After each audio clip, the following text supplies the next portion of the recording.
আজকের গল্পে এমন একজন মানুষকে তোমাদের পরিচয় করিয়ে দিব, তার কোনো পিছুটান নেই, নেই কোনো ভালোবাসা, না আছে যত্ন আত্তি করার মানুষ। হারানো যন্ত্রণায় কেটে দিচ্ছে বাকিটা জীবন একেবারে যন্ত্রের মতন করে। এই যান্ত্রিক জীবনে মোড় ঘুরে দেয় একটা কুকুর। একটা মানুষ যন্ত্রে পরিণত হওয়া, তাকে রঙিনভাবে ফিরিয়ে আনা, সেই গল্প আজকে তোমাদের সঙ্গে করছি। এটা একটা সিনেমা, আর এই সিনেমাটা দেখার পরে এমন কোনো লোক নেই যে তার চোখে জল আসেনি। গল্প শুরুতেই ছোট্ট একটা ঘর দেখতে পাই। এখানে অনেকগুলো কুকুরকে খাঁচায় আটকে রাখা হয়েছে বিক্রির উদ্দেশ্যে। হঠাৎ সেখান থেকে বক্স ভেঙে একটি সাহসী কুকুর পালিয়ে যায়। তারপর কুকুরটি ছুটতে ছুটতে এমন একটি শহরে চলে আসে, সেখানে তার কিছুই পরিচিত ছিল না। এক পর্যায়ে খিদের জ্বালায় কুকুরটি ক্লান্ত হয়ে যায়, আর যেখানে যায় সেখান থেকে দূর দূর করে তাড়িয়ে দেওয়া হয়। আর এইভাবে কুকুরটি এক জায়গা থেকে আর এক জায়গায় খাবারের সন্ধানে ছুটে বেড়ায়। এক সময় খাবারের সন্ধানে ছুটতে ছুটতে একটি কলোনিতে ঢুকে পড়ে। তো ওই কলোনিতে একেবারে কুকুর নিষেধ ছিল। আর সেখানে দেখা যায় রাহুল নামে একটি ছেলেকে থাকতে। সে নিজের মতন থাকতে ভালোবাসে, সে কারোর সাথে মেশে না। ছোটবেলায় তার বাবা মা কার অ্যাক্সিডেন্টে মারা যায় এবং তখন থেকে সে একা থাকতে পছন্দ করে।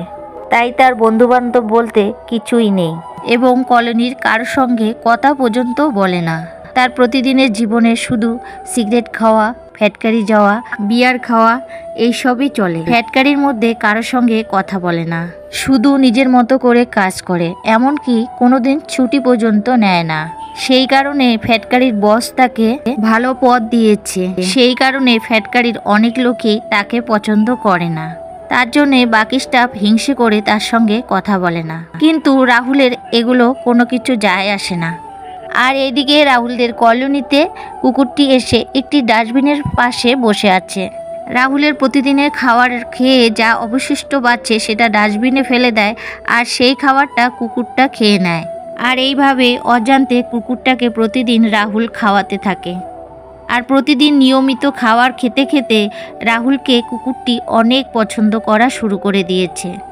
এরপর পাড়ার কিছু লোক এসে রাহুলকে বলে, এখানে অন্য পাড়ার লোক এসে ডিজে পার্টি করবে, এইসব বন্ধ করতে তুমি আমাদেরকে সাহায্য করো। কিন্তু রাহুল পাড়ার লোকের কোনো কথার গুরুত্ব না দিয়ে নিজের ঘরে চলে যায়। এরপর যখন রাত্রিবেলা ডিজে পার্টি শুরু হয়ে যায়, ডিজে আর আতশবাজির শব্দে রাহুলের ঘুম ভেঙে যায়। তার সঙ্গে কুকুরটিও অনেক ভয় পেয়ে যায়। ভয় পেয়ে ডাস্টবিনে লুকিয়ে থাকে। আর তখনই রাহুল রেগে মেগে সেখানে যায়, আর সেখানে গিয়ে সব কিছু ভাঙচুর করে দিয়ে পার্টি বন্ধ করে দেয়। কুকুরটা রাহুলের কর্মকাণ্ড দেখে সে বুঝতে পারে এই লোকটাকে চোখ বন্ধ করে বিশ্বাস করা যায়। আর তারপরের দিন থেকে কুকুরটি রাহুলের পিছে পিছে নিয়মিত যাওয়া শুরু করে। রাহুল যেখানে যায় তার পিছন পিছন সেও যায়, আর রাহুল সেটা খেয়াল করে আর বিরক্ত হয়ে যায়। একদিন ফ্যাটকারির থেকে বাড়ি আসার সময় সে দেখে কুকুরটি তার পিছন পিছন তার সঙ্গে চলে আসছে। আর সেই সময় একটি বাইক চালক সেই কুকুরটিকে গাড়িটা লাগিয়ে দেয়, আর সেই কুকুরটি গুরুতরভাবে আহত হয়ে যায়। আশেপাশের লোকজনেরা তারা বাইক চালককে দেখতে চায়, তার লাগেনি তো।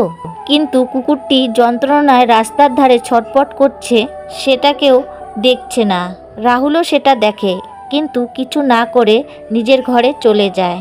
ঘরের ভিতরে প্রবেশ করে নিজের প্রিয় চার্লি চ্যাপেলের সিনেমা দেখা শুরু করে দেয়। কিন্তু তখন সে বাইরের লোকের কথাবার্তা শুনতে পারে। বাইরে সবাই কুকুরটাকে গালাগালি করছে। অনেকজনে বলছে এই কুকুরটা সামনে এসেছে জন্যই এই ঘটনাটা, আর কেউ বা বলছে কুকুরটি বেঁচে থাকার বদল মরে গেলে অনেকটা ভালোই হতো। আবার কেউ বলে আমাদের কলোনিতে কুকুর নিষিদ্ধ, এ আবার কোথার থেকে এলো, একে আমাদের এখনই পশু দপ্তরে দেওয়া উচিত। এসব কথা শুনে রাহুলের একটু খারাপ লাগে, কারণ সে জানতো কুকুরটি তার পিছন পিছন আসতে গিয়ে অ্যাক্সিডেন্টটা হয়েছে। তখন সে তার ঘর থেকে একটি সুটকেস নিয়ে আসে। তারপর সুটকেসটা তার গাড়ির মধ্যে বেঁধে কুকুরটিকে হসপিটালে নিয়ে যায়। কলোনির লোকজনেরা তার এই কাজ দেখে একদমই অবাক হয়ে যায়, কারণ যে মানুষ কোনোদিন কোনো মানুষকে উপকার করে না, সে মানুষ আজকে কুকুরকে কোলে নিয়ে তার গাড়িতে হসপিটালে নিয়ে যাচ্ছে। এরপর হসপিটালের ডাক্তার কুকুরটির চিকিৎসা করে আর ক্ষত জায়গায় ব্যান্ডেজ লাগিয়ে দেয়। এরপর ডাক্তার বলে, আমি 1 সপ্তাহের ওষুধ দিয়ে দিয়েছি, আপনি এখন ওকে বাড়ি নিয়ে যেতে পারেন, আর একটু খেয়াল রাখবেন, ও খুব তাড়াতাড়ি সুস্থ হয়ে যাবে। এদিকে রাহুল বলে, এই কুকুরটা তো আমার না, ওকে সাহায্য করার জন্য আমি ওকে হসপিটালে নিয়ে এসেছি, ওকে আপনি এখানে রাখার ব্যবস্থা করুন। আর এদিকে ডাক্তার বলে, আমাদের এখানে অলরেডি অনেক কুকুর রয়েছে, এখন আমরা একে রাখতে পারবো না। ডাক্তার বলে, একে আপনার কাছে বেশ কিছুদিন রাখুন, আর এর মধ্যে যদি কেউ কুকুর অ্যাডাপ্ট করতে আসে তাহলে আমি এর কথা বলবো। কোনো উপায় না পেয়ে রাহুল কুকুরটাকে তার বাড়িতে নিয়ে আসে। এরপর কুকুরটিকে লুকিয়ে লুকিয়ে তার বাসায় রাখে। তার কলোনিতে কুকুর নিষিদ্ধ ছিল, তাই লুকিয়ে লুকিয়ে রাহুল কুকুরটির যত্ন করেন। কয়েকদিন তো রাহুলের খুবই বিরক্ত লেগেছিল। তার ঘরে সোফা, ডাইনিং টেবিল, বিছানা সব জায়গায় কুকুরটি উঠে থাকে। বিশেষ করে যখন টিভি চালায়, টিভিতে মুভি হয়, সেটা দেখে সেও অনেক দুষ্টামি শুরু করে। বিছানায় পটি করে, বিছানার চাদর ছিঁড়ে ফেলে, তার সঙ্গে অনেক জোরে জোরে চিল্লায়। সেটা দেখে রাহুল বেশ বিরক্ত বোধ হচ্ছিল, কিন্তু রাহুলের কিচ্ছু করার নেই। এদিকে ডাক্তার কোনো মালিক এখনো খুঁজে পায়নি কুকুরটাকে নিয়ে যাওয়ার জন্য। এইসব কর্মকাণ্ডের ফলে কলোনির লোক টের পেয়ে যায় রাহুলের ঘরে কুকুর আছে। তখন তারা রাহুলকে অনেক কথা বলা শুরু করে দেয়, কিন্তু রাহুল যখন রেগে যায়, অনেক কিছু বলা শুরু করে, কলোনির লোক তখন কিছু বলার সাহস পায় না। কিন্তু এই কুকুরটার কারণে সেও অনেক বিরক্ত ছিল। রাহুল ডাক্তারকে ফোন করে। ডাক্তার বলে, কুকুরটিকে আরো মোটা তাজা করতে হবে, আর যেই আসুক না কেন সে যেন দেখেই অনেক পছন্দ করে ফেলে। রাহুল নিজের সঙ্গে কুকুরটাকেও ইডলি খাওয়াতো, কিন্তু ডাক্তারের কথা শুনে ডগ ফুড কিনে এনে খাওয়ানো চালু করে দিয়েছে।